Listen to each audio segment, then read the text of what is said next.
Hey mate, Rob here. Just want to go through the startup procedure and some main parameters on a Skope freezer. This one is 2018. It's a VF 1000. Let me just turn it on. It's just plugged into my starting rig here. Let me turn this on at the back if I can get to it. So my little starting rig's just got a minute delay. So I'll just tell you about this thing while I'm waiting. So the condenser fan motor starts up first with the lights. The condenser fan motor actually runs slowly until the compressor comes on. When the compressor comes on, the contactor switches, and that actually switches power to the main part of the condenser fan motor and the compressor at the same time, and the condenser fan motor runs at the correct speed. So at the moment it's just got a timeout until well, actually it's just got a timeout until my little rig cuts in. It's only 1 minute, so it shouldn't take too long. So we just wait a sec. And the evaporator, I've just had this on, so we'll see how cold the evaporator is.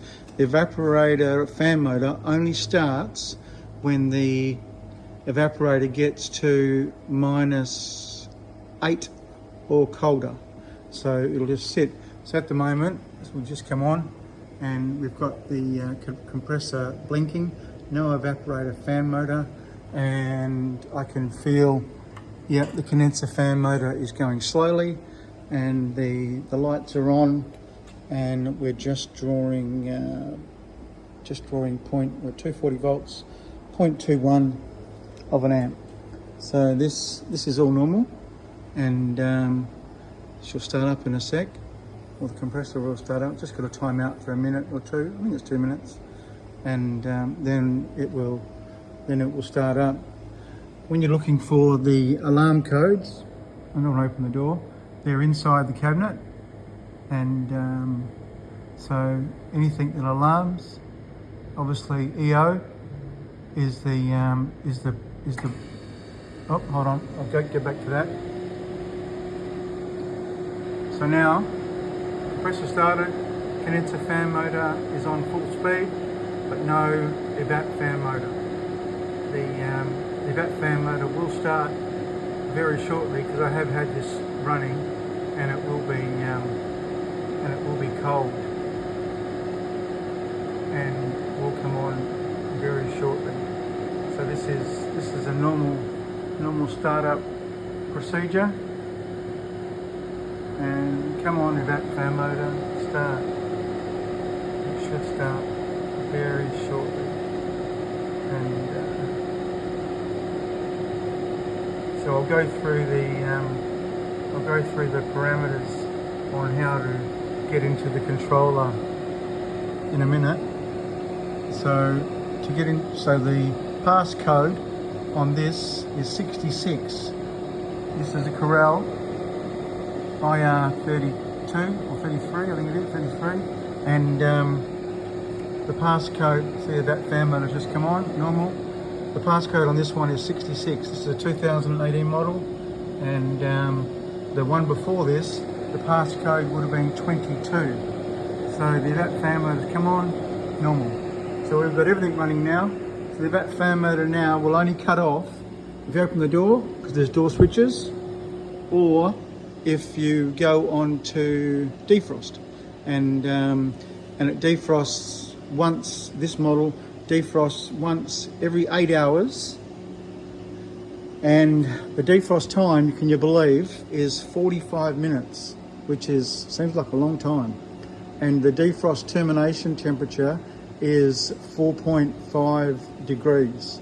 I'll go through the parameters and show you those. Oh, the evap fan motor just cut off, which is very normal, because obviously air's going over the evaporator, and the evaporator has warmed up. And then shortly the defrost probe will read the temperature on the evaporator, and once it gets down to lower than -8, see it started again. So that will toggle, that's normal. Obviously when it's warmer, that'll toggle a lot. That can toggle 10 or 15 times until the evaporator temperature is lower than -8. So let's get into the controller. So you got to hold these two buttons down, the set and the program. You got to hold them down for about 5 seconds, and she will blink 0. You got to go up to 66.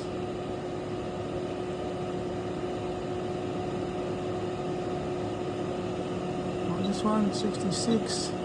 Okay, press set, and now you're into the program.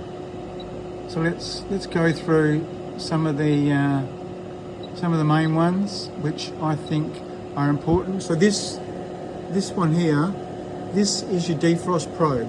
So if you go into that and you press set and press set again, that's the defrost probe temperature. So the defrost probe not only cuts the temperature of the defrost out at 4.5 degrees, but also it maintains the evaporator temperature and toggles the evap fan. So if the defrost probe is faulty, the evap fan motor will not run. It'll read. You'll get in here and it'll read something like 60 degrees, and that is why you might think the controller's buggered, but it's not. It's the defrost probe. So let's get out of that. Let's go into something else which I think is important. ST, that's just to set the temperature. RD, that is the hiatus, that is the differential, which on this cabinet is 3. And let's go through until we get to the defrost ones, which are important. So D1, that is how often it defrosts. And we push this will say 8. So every 8 hours it goes on defrost. DT1, so that is the defrost termination temperature, 4.5 degrees. So that's DT1. And then if we go to DP1, that is how long it will defrost for. So 45 minutes. Crazy, but that's how it is. And I think they are the main ones to worry about. So when it goes on defrost, if it doesn't reach that 4.5 degrees in 45 minutes, an error code will come up which is actually not written here, and that error code is ED1. So that's telling you that it's defrosted but hasn't reached 4.5 degrees in 45 minutes. So you've either got a problem with a defrost relay or something, or even the defrost probe. That's telling you there's a defrost issue. So if you see ED1, problem. So now, I'm just going to go in here. So EO, that is the cabinet probe fault. See EO. E1 is the evaporator probe fault. E2, ambient probe fault. That's just next to the condenser. And the other important one, I think, is 1A. That comes up a lot. High pressure alarm, like when you've got a dirty condenser, or the condenser fan motor is faulty. So, in a nutshell, that's it. That's the VF1000, and that's how it starts up. And I hope that helps.